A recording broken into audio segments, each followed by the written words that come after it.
Thank you for attending Racing for Recovery Support Group meeting. We are focused on maintaining a drug-free and healthy lifestyle. Since 2001, our open forum meetings welcome parents, adolescents, recovering individuals, and anyone who supports our mission. Your suggestions, comments, or ideas are welcome to make our meetings the best they can be. The Racing for Recovery Support Group meeting is a cutting-edge alternative to what is currently offered by combining substance abusers, families, friends, and the public at large. We have created an environment that is beneficial to everyone who has been affected by alcohol or drug addiction. Meeting start time is 7 p.m. Please be on time. Please turn off cell phones or ringers to vibrate and refrain from posting on social media during the meeting to show respect and courtesy to yourself and others. Please only one person speaking at a time. Please speak loudly so that everyone can hear. Proof of attendance is gladly provided. Please turn in your paperwork prior to the meeting and you can pick it up at the end of the meeting. Honesty is required. Feel free to openly share your comments and points of views on how alcohol and drug addiction has impacted your life. This meeting is open to people of all ages and welcomes diversity, so please refrain from using excessive foul language or language that discriminates against any race, gender, religion, ethnicity, sexual orientation, or disability to maintain an atmosphere of respect and dignity for all who are present. If you see a visitor, a new member, or returning member that you haven't seen in a while, please warmly welcome them into our program. Your confidentiality is important to us. What you say here will not be discussed outside of the meeting. Please refrain from leaving the meeting while it is in progress because it is disruptive to others. Smoking or vaping should be done away from all entrances out of respect for those who choose not to partake in that. Please do not smoke or vape by the doors and dispense of all trash in a garbage can and do not litter on our premises. Thanks, Dustin. You're welcome. Who's got the guidelines for living a lifestyle recovery? I do. Guidelines for living a lifestyle recovery. The lifestyle of recovery guidelines are intended to be utilized by recovering individuals, their families, and anyone else who is striving to avoid substance abuse and achieve sobriety. 1. Recognize that substance abuse ruins lives. 2. Wanting to pursue positive alternatives to substance abuse such as education, employment, quality relationships, and health and fitness. 3. Using resources such as friends, family, teachers, and peers as a way to achieve and remain sober. Adding sports, art, or music to these resources will help you stay focused and motivated. 4. Defining balance and working towards making it a part of everyday life. 5. Building self-esteem and confidence through sobriety to combat negative feelings regarding oneself. 6. Understanding that negative behaviors of isolation and self-pity lead to self-destruction. 7. Lifting a person up is different than allowing them to continue their destructive lifestyles. Be there for yourself and be patient with your friends and family. 8. Learning how to help without supporting an addict's behavior, providing assistance to the recovering individual that will improve their lives, not further their usage. 9. Recognizing personal challenges and integrating them into our lifestyle as challenges to triumph over. 10. Caring for our personal, emotional, physical, and spiritual and such is the source we use for oneself of worth. Each person is truly magnificent. Our mission at Racing for Recovery is to prevent all forms of substance abuse by promoting a lifestyle of fitness and health for all those affected by addiction. Thanks, Chris. Who's got What Racing for Recovery Means to Me by Kelly Anderson? What Racing for Recovery Means to Me by Kelly Anderson. R. Respect yourself enough to quit using. A. Accept the challenges that lie ahead. C. Commit to your recovery. I. Include friends and family on your journey. N. Never doubt your will to succeed. G. Give yourself credit for your accomplishments. F. Focus on the positive things you want in life. O. Overcome your fears and keep moving forward. R. Remember the reasons you are seeking sobriety. R. Reach out to others and give and receive support. E. Expect holes in the road. Choose another road. C. Care for your body. We only get one in this lifetime. O. Open your heart, mind, emotions, and spirit. V. Victory comes from a balanced lifestyle. E. Educate yourself on all aspects of recovery. R. Racing for Recovery saves lives. Y. You will learn that with sobriety, anything is possible. Thanks, Eric. All right, it's time for introductions. Here's where we go around the room. You say your name, why you decided to join us tonight. You don't have to say you're an actor or an alcoholic. You can if that helps you. My name is Dustin. I'm happy to be here tonight. I've had a long week and a half. I missed it last weekend, or last Monday. I'm just here for the support and the positivity, and I'm glad to see you guys. My name's Jenny. I keep coming. Every time I come, I learn something new. I'm Ken. I keep coming for positivity and I learn something new. I'm Esther. I'm here to support my son, Michael, and I'm proud to say he's 15 months sober.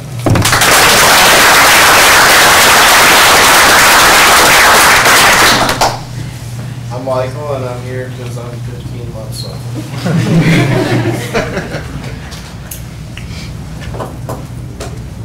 I'm Craig, and I'm here to learn. I'm Marlon, I'm here to get healthy. I'm Keith, I'm here for the positivity. I've never been anywhere where there's so many good people in one room before. My name's Michael. I'm here because I believe in this great program. My name's Carl, here for support. I'm Justin, I'm here to continue working on myself. Kevin, I'm here to help you get back on track. Emily, I'm here to continue to learn and because this is part of my weekly routine. I'm Amanda. I'm here to learn how to live a sober, healthy lifestyle. I'm Betty. I'm here to continue to learn and grow. My name's Dan. I'm here for balance and peer support. Hi everyone, my name is Mary Jo, and I came to Racing for Recovery because I wanted to. And also today I'm working on my spirituality. Hi, my name's Sean. I'm here for support and to listen. Hi, I'm Kristen. I'm here for the positive peer support. I'm Adam. I'm here for positive peer support. I'm Jeff, and I'm here because I love this meeting and love everybody here, and this book is a great tool on teaching me how to live this lifestyle. I'm David. I'm here tonight because I heard there's a lot of good things in this world. I'm Nick, I'm here because I need help. Kyle, because, I'm Kyle, I'm here because it's a great place to be, good peer support. I love being around this place. I'm Shelby. I'm here to continue to learn this lifestyle. I'm Desiree, and I'm here to learn. I'm Josh, I'm here to continue to grow and to incorporate this lifestyle and to make it my new lifestyle. I'm Anthony. I'm here for the positivity and to see all my friends. I'm Michelle. I'm here to learn and find balance in my life. I'm Megan, and today I'm here to choose to live a better lifestyle. I'm Andrea. I'm here to learn and grow. I'm Drew, I'm also here for the positivity, and just super happy to finally join this program. My name's Faye, and I'm here for the support and inspiration. My name's Chris, and I am here because it has helped change my life. I'm Mike. I'm here because I choose to live a happy life. I'm Andy, and I'm here to continue improving my life. I'm Patrick, and I'm here because it's part of my routine and it keeps me balanced. I'm Eric. I keep coming back because it reminds me of patience and balance. Hi everybody, I'm Joe. I come to Racing for Recovery because every time I walk through those doors, I'm reminded that I'm not alone. My name's James. I come here to listen and learn something. Hi, I'm Aaron. I'm here for positivity and learn how to grow. I'm Sam. I got some issues in this amazing program and the great people that I've met through this program. I'm helping deal with them. And that's a great way to start off the week. I'm Connie. I'm Dustin's mom, and I'm here because I really enjoy this meeting and what it does for everybody here. I'm Rick. I'm here to improve and doing good. Great place to be. I'm Courtney, and I'm here for peer support, balance, and to keep holding myself accountable. I'm Adam. I'm here working on patience. I'm Heather, and I'm here to throw my towel in and trust racing and take advantage of all the chances that they've given me and opportunities and to find myself. I'm Tom. I'm here to absorb new knowledge. Bobby. I'm here just to continue to learn. I'm Mike, I'm here for support.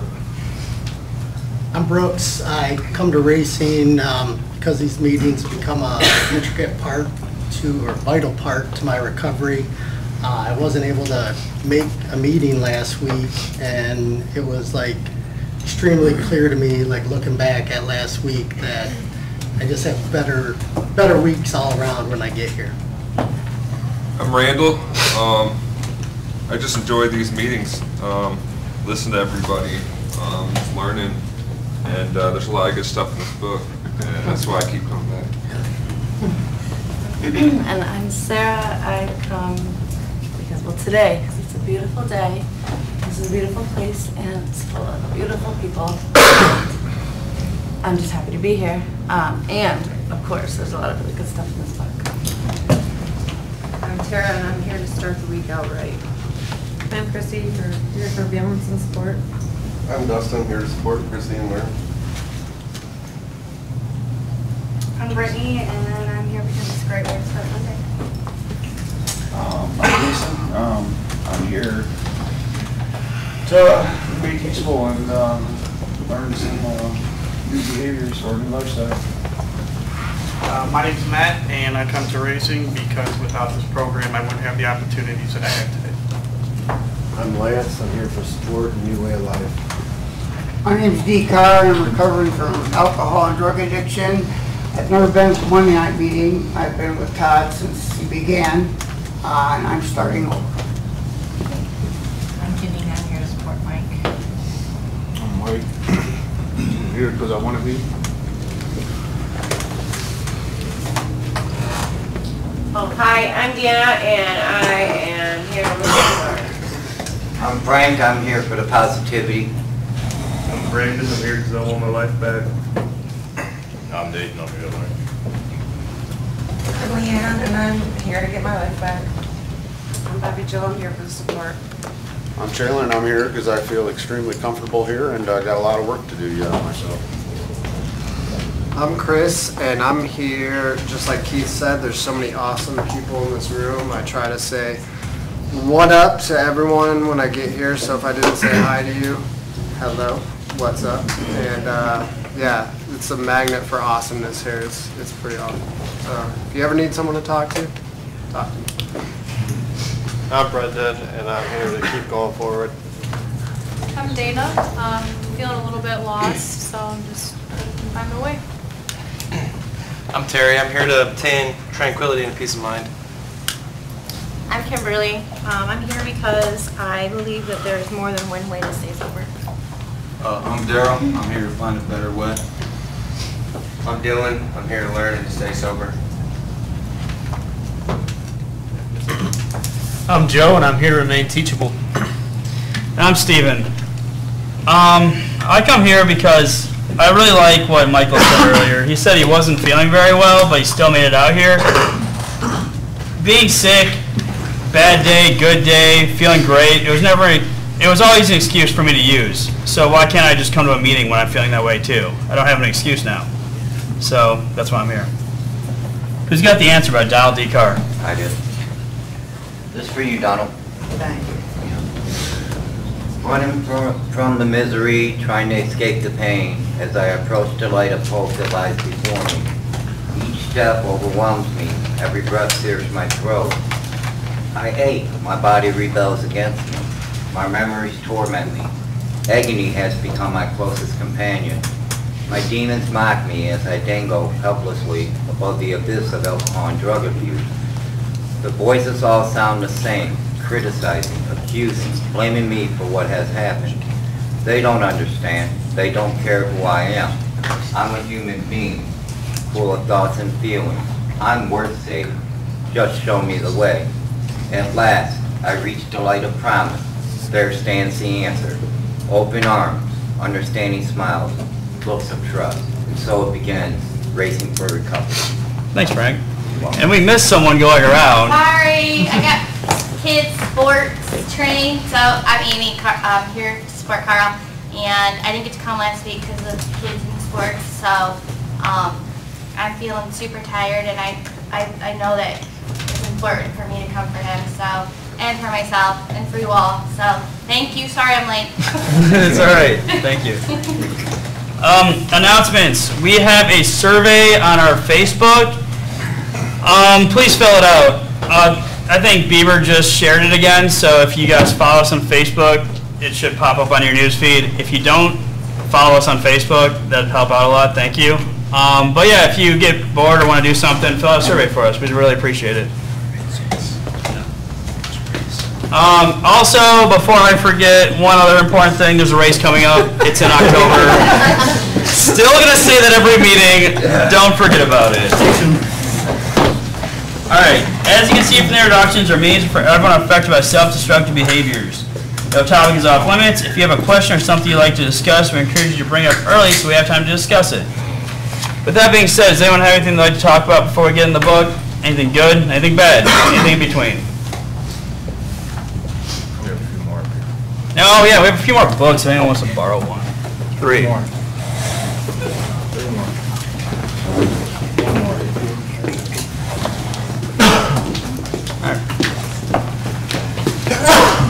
We are on page 19. We're at Chris Morris's story at the bottom. Who wants to read for me? Kyle. My addiction was to alcohol. I'm not entirely sure when I crossed the line where I couldn't come back. I drank a few times before I was able to drive. The first time I ever had a beer was around the age of 13 at a friend's house. His parents weren't home much during the day, so one day we decided to play some pool in their game room. My friend said, "Hey, you want to have some beer?" He didn't have to convince me too hard. I was immediately drawn to the buzz.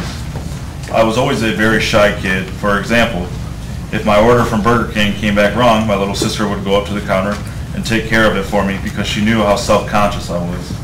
I struggled with my self-esteem, my self-esteem and what I thought others thought of me. When I drank, my fears seemed to lessen. After discovering this, I wouldn't attend a party or any other social situation without drinking. Alcohol definitely sank its fangs into me between the ages of 16 and 18. This led to many frightening times. A friend told me about this one because I don't remember it. While I was attending art school in Fort Lauderdale, on many nights I ended up downtown hopping from bar to bar. A friend that I skateboarded with was outside one of the bars when he noticed some guys kicking and stomping on someone lying across the street. He thought it was a passed out homeless guy, but when he and his friends rushed over, he was surprised out to find out it was me. I must have passed out and these assholes decided to kick the shit out of me. My friend put me in a cab and I woke up outside my apartment door with my roommate yelling, "What the hell happened to you?" I had no clue. Luckily, I only had some cuts and bruises. It could have been worse. At detox, the doctor told me my liver couldn't take much more abuse. I'm fortunate that I have any diseases. I don't have any diseases. But alcohol did a lot of damage to my relationships. Without the natural growth process, my self-confidence and self-perception never went anywhere but down. I basically went into seclusion for about 7 years. About 3.5 years ago, I got into a relationship and thought I had it all figured out. But I continued to go on and off the wagon to deal with any struggles, and eventually the relationship ended. So while most of my friends are married, some with kids, I'm approaching 40 and single. I first heard about Racing for Recovery from a pamphlet my mom found. I was in and out of AA at the time. At first I was scared away by the name of the program and what I thought it was about. I had an image of a bunch of jocks sweating in the gym a couple days a week, yelling at each other about sobriety. Then one day, while searching for an alternative to AA, I decided to look a little closer. I downloaded Todd's first movie and immediately began to relate. I called the Racing for Recovery number, and to my surprise, Todd himself answered. I was extremely intimidated after seeing all the footage of his triathlons and hockey story, but he came off as a very down-to-earth, normal guy and was very positive with me. Even though I admitted I was drunk when I called, I went to the very next support group meeting. The day I poured the beer out, I said, I want a better life. My recovery is focused on that. So many times in the past, I was only focused on not drinking. I expected to quit drinking and have everything in my life fall into place. I wasn't willing to walk through my fears and go get a better life. It's hard and frustrating, but that's life. I get stronger by working through it, and that's part of the action. I'm just picking at a little at a time, keeping the forward motion going. Currently, I'm working on building my own business as an independent illustrator and graphic designer. When I'm not drawing or designing, I'm usually running, lifting, swimming, biking, playing hockey, sculpting, painting, or reading. The Racing for Recovery meetings are a key part of my recovery foundation. I always walk away from my meeting with something new. Another very important part of my recovery has been a friend I met through this program, who I've called at least once a day for the past 5 months.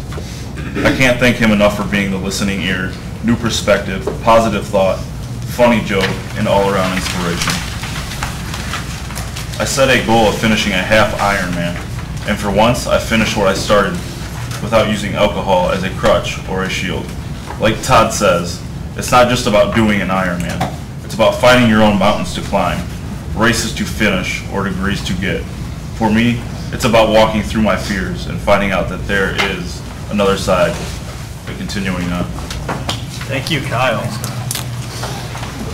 There is a lot of good stuff in there. Who relates to it? Who's got something to say? I do.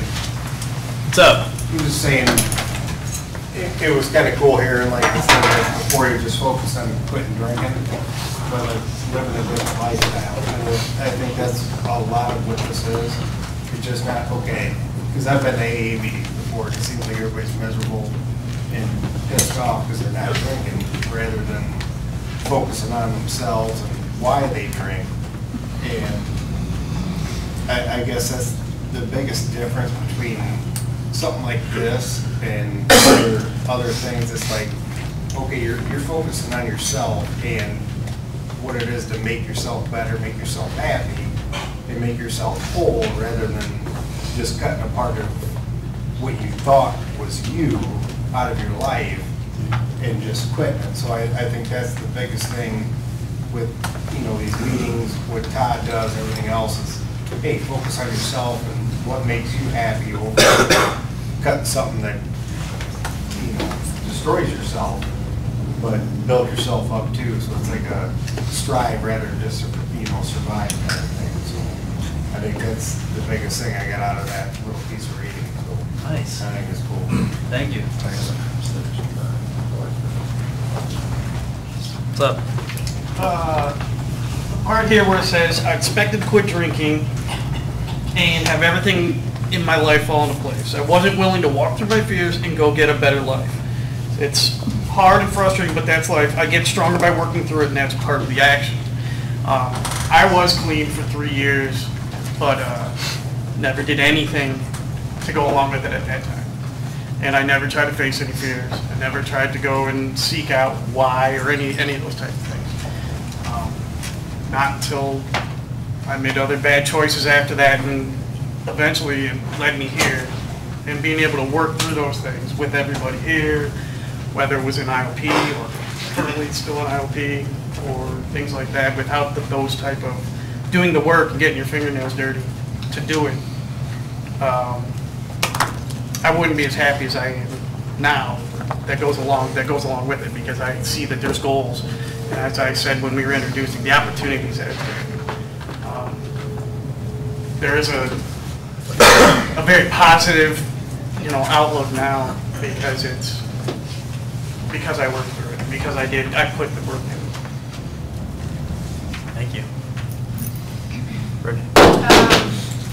The sentence, I get stronger by working through it, and that's part of the action. Action is something that AJ preaches a lot, because that is probably one of the most important things that you can do, and that's by putting the things you're learning here into action and facing down the things that, working through my fears and finding out that there's another side. that's definitely for me, that's been the scariest part of everything. The support group's great because without the support group, without having the outlet to pour that into, I wouldn't be doing that. I'd be walking the walk without taking the run. I'd start off with that walk, that warm up, but then I would never get to that sprint, and it'd kind of be like I was wasting my time.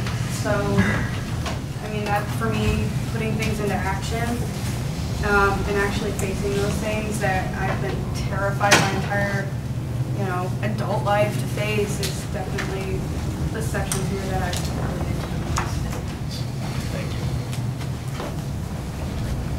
I really liked the part where he was talking about how he had no self-confidence or self-esteem, and about how his little sister had ordered from Burger King for him, and when he drank, it kind of made him not feel that way. But then when you stop drinking, this is where I relate to it, I felt that all over again. Like, I stopped using and I stopped drinking, and I was like, oh my God, I am an anxious piece of crap, for better terms. And I was the most outgoing, social butterfly kind of person while I had a drink in my hand or X, Y, and Z. And when I stopped doing that, I could barely talk to my family. I was like, okay, this is weird. But I think the most important thing I did was come to a meeting like this and start seeing that I wasn't the only one feeling that way. And I related to the people, and then one day I got the courage to raise my hand and start talking, and I felt that anxious feeling come back, but I conquered it. It was one of my fears, to raise my hand and talking. And after that, I felt like a fire engulfed me while I was doing it. I was sweating and I was nervous, but it felt so good to actually raise my hand and talk at a meeting. And that was one of those obstacles I had to climb. And after I beat that little fear, I kept doing that. I kept doing that. And it worked out all right, let's say. I'm doing all right. Kyle.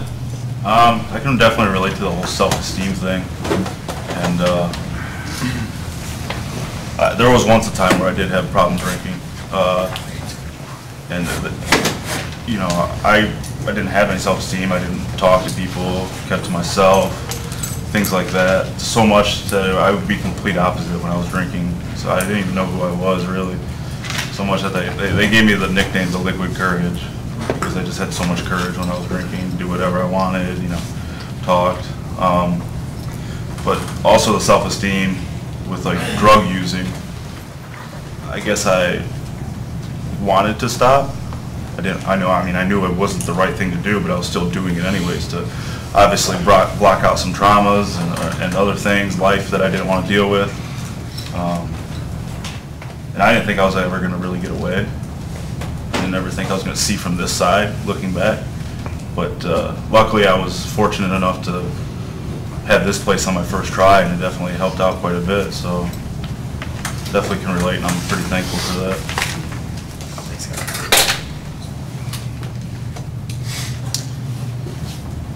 Yes.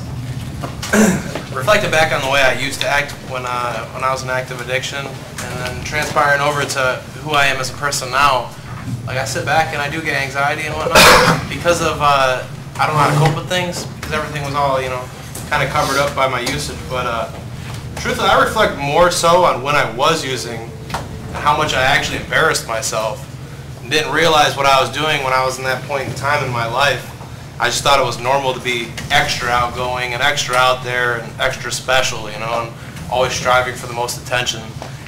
And the lengths that I've gone to actually gain acceptance through, the way I was acting, it kind of was, demoralizing.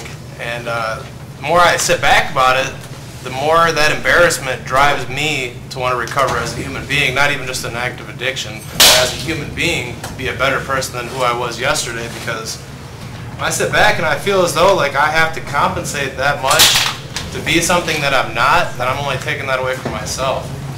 And if I want to be a better person day by day, then I got to find new avenues.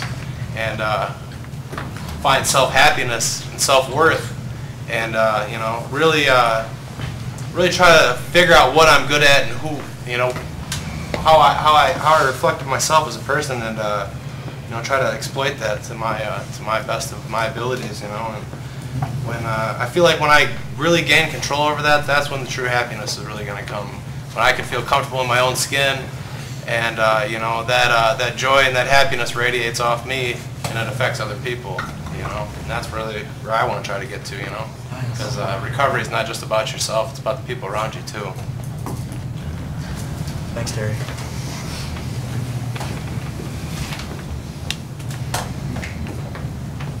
I like how you said you were covering up trauma with using, and I came to realize that the trauma that I was covering up was not nearly as bad as the trauma I experienced while I was sober. But the reason that I handled it so well is because I was sober, if that makes sense.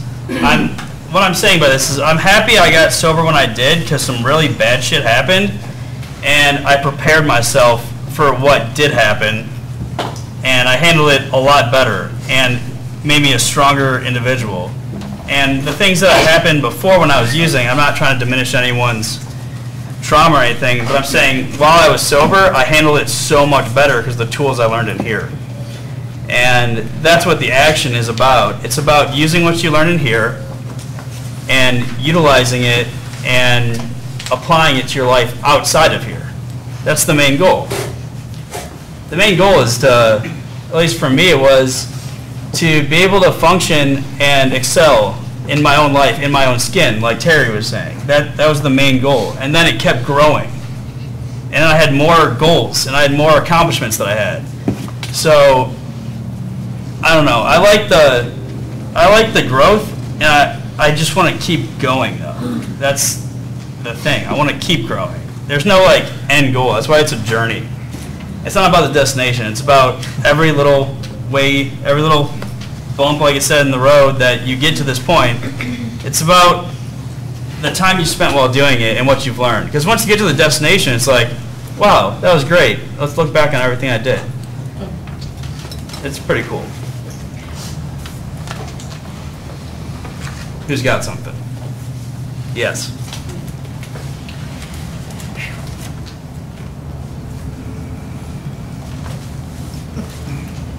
I've made that destination a few times.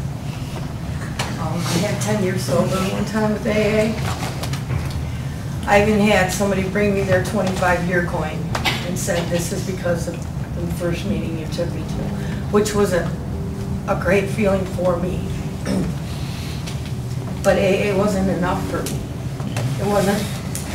Obviously, if it was, 10 years right now would be 30, you know. So when they said go back, you go back out. I don't know if this really pertains to what we read. Does that matter? Keep going. No, keep going. So what I'm finding now is that I buried myself in that deep hole, in that relapse, as they call it. You know, there's no such thing. I agree, and AJ says it's horse shit. I agree. Very AJ-like, yes. AJ's right. There's no such thing. You're either gonna or not, you know? And that's the bottom line. And so I just keep finding myself being put in positions like true tests that are so heavy to find out if I'm gonna stand the test of time. And I keep doing it, and I'm so proud of myself when I'm done. Believe that. I'm, you know, because I'm just really keep getting knocked down. And I'm sure everybody does. You know, this is just the I thing right now. I think my message is that, like you said, no matter how bad it gets, you learn to handle things differently. Because some of the situations just in the last couple of days that I've been in, if I didn't handle things differently, or if I didn't have the tools that I learned in this building in itself, I would have definitely not handled them the same way. I can tell you that. I've been jumping. So for that, I'm grateful or the fact that I don't know how to change the next hump I'm approaching, I'm sure it's gonna be okay. Just so I can keep staying right here with all my peeps. And what it's coming down to is all behavior. I'm trying to change it. Even though I'm sober, I'm still an asshole. Me too. Me too. I'm saying the asshole, not an asshole, you know? And so, that's really all I have to say. I know that I will, and I know everybody can, and I know everybody who knows how to change it will be there to help. You're doing great, Darlene. Thank Thank you. Thank you. Drew. Drew. So where it says, when I drink, my fears seem to lessen. After discovering this, I wouldn't attend any party or any other social situation without drinking. Alcohol definitely sank its fangs into me between the ages of 16 and 18. So that's kind of like the position I was in, and it wasn't just fears, or it wasn't just social occasions and dealing with fears, it was just dealing with anything. And it being so young, I never learned how to deal with anything or do anything fun, could be positive or negative, without drinking. I didn't feel like I could go to a football game and enjoy myself without doing that, or being at a family gathering without doing that. And that's why I'm here. I'm here to figure out why I feel that that's necessary. Like I said, by starting to drink so young, I never learned to deal with anything. That was the solution to all of my problems, even though it solved nothing. It just masked it all. And I never learned to deal with anything. So me coming here and me working this program, I'm trying to figure those things out so I can like live a happy life and change the way I think about those things, you know what I mean? And that's hard to do for me. Like, I can always see the problem, but I can't figure out the solution to the problem. I'm good at identifying what the issue is, but I don't know how to get past it. So I'm just, you know, I've been working other programs. I came from another program, and I just felt stuck in the mud. And I know, like, I'm gonna like thrive here. Like, I know that this is where I want to be, and I worked to get here, and I made the leap to get here. So I'm just happy to be here and like try to figure those things out that I've had. Thanks, Drew.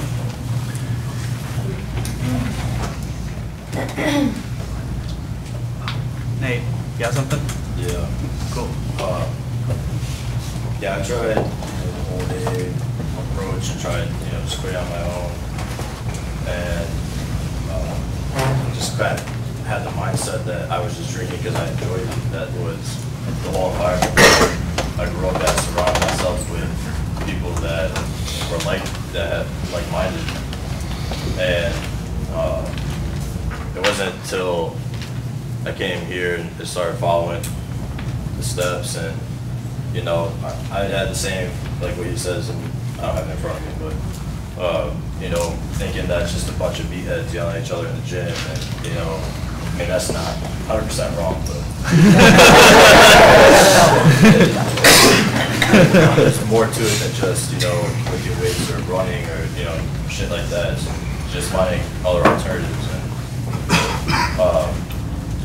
and also realizing why I was drinking. It was to cover up what I was feeling. It was self-medicating or numbing, whatever you want to call it. And because no one was asking me the questions that they asked in the program here. And once you start answering the questions, you start figuring it out and finding out what it really is that's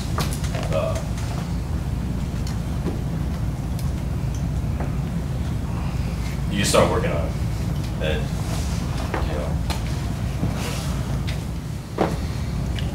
You good? yeah, I'm good. Thanks, Nate. Andy. Yeah, I like the couple parts in the last paragraph where it's about finding your own mountains to climb, and then it goes about walking through my fears and finding out that there's another side, then continuing on. I really relate to that. It's like an ongoing process for me, and the longer I'm on this journey, it's like more and more is being revealed and coming out of like what kind of person do I want to be, how do I want to treat people, accepting that people can genuinely care about me and not push them away. That's been a hard one with me because I have a lot of trust issues, and admitting I'm wrong when I am wrong and moving past that. It's just like every week something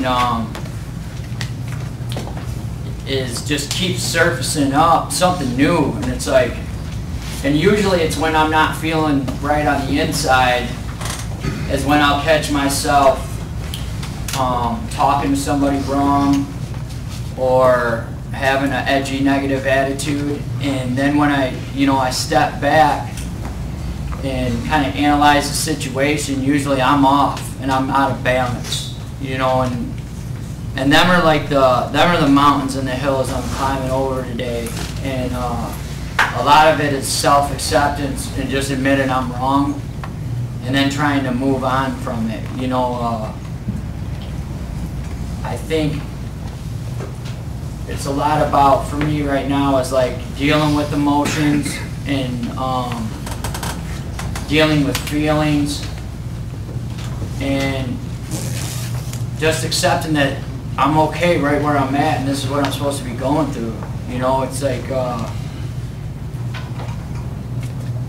it's just a lot about test of character for me right now. Like, what kind of person do I want to be? Do I want to treat people like shit? When I'm not feeling good, when everything's not going my way, can I resort right back to the using Andy that's like, I want it now, it's going to go my way, or I don't want it at all and I'm just going to run like I did from all the rest of my problems? And that's what I'm dealing with now. But I'm grateful I'm going through it now. And it's, I'm just grateful for the process. And you was talking about the journey, and that kind of sparked this. It's like the journey, wherever I'm at, that's the part of like the mindfulness part of it. It's like whatever's going on, I'm just accepting that that's what's supposed to happen, and life's gonna work itself out, and I never have to use again. Thanks. Thanks, Andy. Randall, before you go, I was, like you were saying, Nate, I thought I just liked to party. I thought that was my problem. I was like, hi, my name's Steven, I like to party. I thought that's just how it was. I just thought, I just liked partying, but there was a lot more to that I didn't know. That I was covering up a lot of shit that happened to me when I was younger that I didn't think was that big of a deal. I was like, this isn't that big of a deal. Like, everything's fine, everything's cool. But I learned here that trauma is subjective. It's not to what everyone, you can't classify everyone's trauma as the same thing. I might feel a certain way about the same situation that happens to someone else, a completely different way than they felt. And that's what, it's so tricky about this, but that's what makes it so unique and so individual. And that's why I like this program, is because we don't focus on, this is what you do, now do it or you're gonna fail. We just like, do it at your own pace and do it how it works for you. There's more than one way to get to Cleveland. I think that's the point of this whole book study, is that there's more than one way to get sober, and there's more than one way to get happy, and there's more than one way to conquer your goals and your fears. I don't know, I'm on a tangent right now, I love it. Randall, go.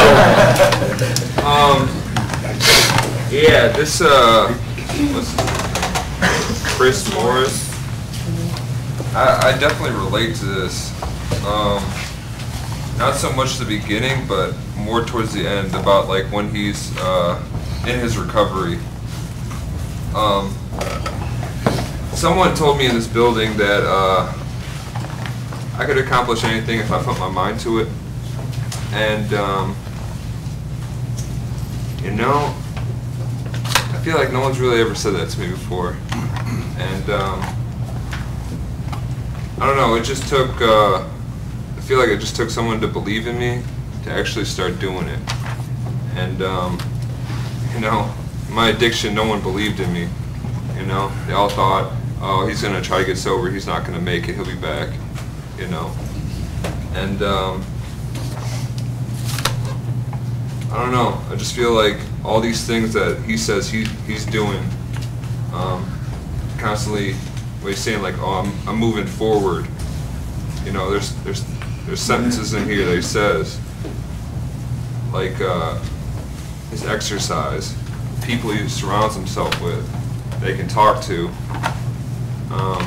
they laughs with, they give him inspiration. I feel like that's what truly moves me forward each day, to become the best person I can be, and constantly keep growing, and to, you know, a person that, I don't know, just a respectable person, instead of what I used to be. And I don't know, it just, no one's ever said that to me before, and it really gave me the drive and the focus to think like, man, you know, these people around here inspire me each day. Keep going, keep moving forward, don't stay stagnant, you know. And even when you leave here and you have your job, you just keep doing the things you were doing, and you will truly,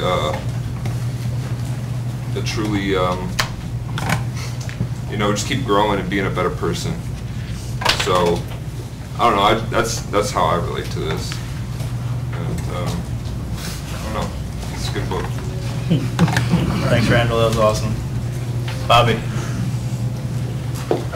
Yeah, so like I relate to what Chris said a lot.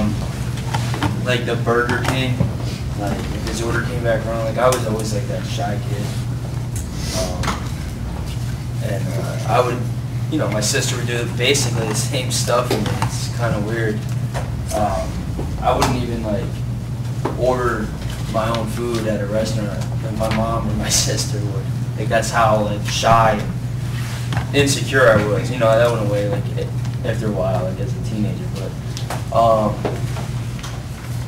I was always insecure, and like same thing. Like when I found alcohol, or you know, the first time I drank, and then like it brought a different person out in me that, you know, like I kind of always, I guess, wanted to be, like, you know, like talkative and joking. You know, but I really just made a fool out of myself all those years, and I look at it now, like, there's no, like, I guess I'm, you know, I had a whole thing in my mind, and then Randall talked, and I'm like, dude, it's such a good I wanted to say, like, lucky to have that dude in my life. I don't know, if I don't remember how old he's out here. Thanks, Bobby. Yeah, Megan. Megan. So talking about finding your own mountains to climb, races to finish, and race to get, you know, something that this program has shown me is that through the Alcoholics Anonymous program, I couldn't find my way because I was going off of other people's experiences, that they did it in a certain time frame where they were doing it this way, and there was only one way to do it. So then when I came across this program, it was like, there's other ways to do this. Like, I had no clue. But I also am realizing that, like, my mountains are molehills to other people.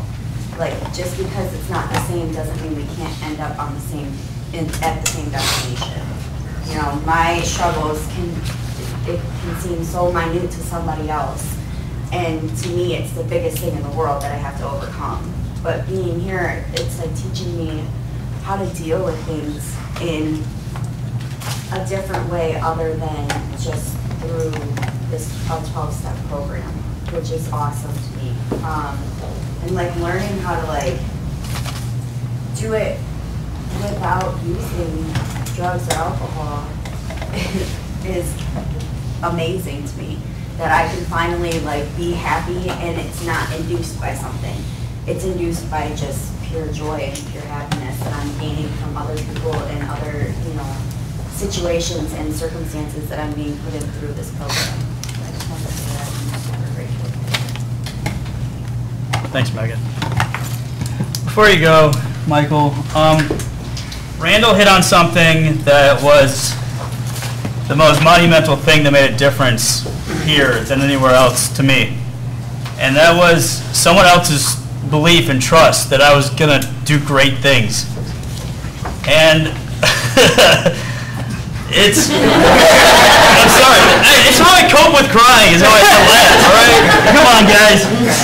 But it was Todd Crandall who believed in me. He said that I was gonna do great things and I was gonna kick ass. And I didn't believe it at the time. I thought he was full of shit. I was like a broken, just down individual that didn't know left from right. And he saw something in me that I never saw in myself. And that made the biggest difference in my entire life. Yeah, I had family. They were like, oh, you can do anything you want with your life. You can be an astronaut. No, I didn't know what I wanted to be or who I wanted to be or who I was. And he just like, you got this. Just keep going and see me back next week. So I kept doing it and it worked. And I don't know, that belief is just the biggest thing in me that anyone had ever. And I will be ever so grateful for that. Michael.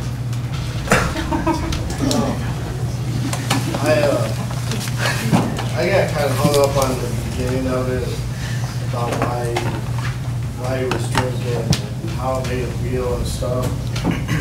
Like I didn't really have a self-esteem problem, but I switched schools right around puberty, and I didn't fit in no more.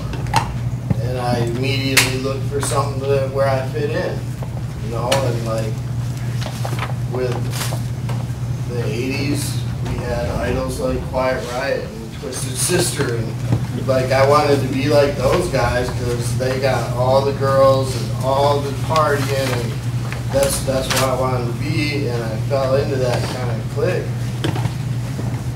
So drinking just became like a normal thing, and he said between 16 and 18 it got a grip on him, and by 16 I was a full-blown alcoholic, and my mom had no clue what to do with me. And so she sent me to Dad. I lived with Dad, and all Dad knew was I was drinking all his beer, and that had to stop. And like he didn't really, hey, you got a problem. He said, hey, I can't afford 2 cases of beer a day, and I need one. So I just spiraled. Like, you know, I watched the movie Motley Crue: The Dirts on Netflix right now. And I was like, man, I wanted to be like those guys. Those guys are idiots. I'm like, wait, I was like those guys, and I was an idiot, and I did do that, like all the way to this strung out, junkie, needle hanging out of my arm, loser. Like, and that's how I walked into this place. Like, I'm not good enough to even breathe the same air as you people. And it was here, like, kind of, they took me back to where it all began, like, and it was okay. And nobody had ever really, like, took me back to that point to where, because my trauma really started building after that. After I started, like, chasing that buzz and chasing that crowd and chasing that party and wanting to be with all my older friends who were cooler than me, and, like, all the trauma came after that. It just started piling up, piling up. The more partying I did and the more drugs I did, the more trauma came. And the more trauma came, the more harder drugs I wanted to do. So it was like here that people really understood and asked me like why. And at the time when I got here, I don't even think I knew why. But after being there for a while and sorting through things and having a clear head and healing, like, and living, I started realizing, like, wow, like, it was kind of a matter of bad timing. You know what I mean? Like, puberty, switching schools, the 80s. I mean, kind of like, it was like almost like a no-brainer. Like, of course that happened. You know what I mean? Like, it wasn't so much that I hated myself. It's just I wanted to be somebody. And I thought, like, being Nikki Sixx and Vince Neil was going to, like, cure that problem. And I didn't realize that they were, you know, overdosing in London and all that kind of stuff. So, but, you know, when I got to the point where I was doing heroin, like, I didn't even think about why it started. It wasn't cool no more. I wasn't chasing nothing but the next fix. But I don't know, that whole part of the book just kind of took me back to that young kid that was just looking for something, anything. And that's why I found it. So that's all. I'm done with my session. Thanks. You're welcome. Thank you. Chris. I was just thinking about that Motley Crue, The Dirt, and Michael being in it. Pretty awesome. First of all, I would never talk bad about another program, and I personally think anything that helps anyone is awesome. You know, I've heard the staff here multiple times say they'd be happy to give you a ride to any place that will help you. So that being said, I'm not afraid to talk about the awesomeness that is here in Racing for Recovery and the lifestyle that I've found that I can build with, you know, it's right in the slogan, anything is possible. And Chris talks about, you know, that he never finished anything, and he did the Ironman or whatever, and that started to bolster his self-esteem and solidify, you know, himself and get him that motivation, that ball rolling.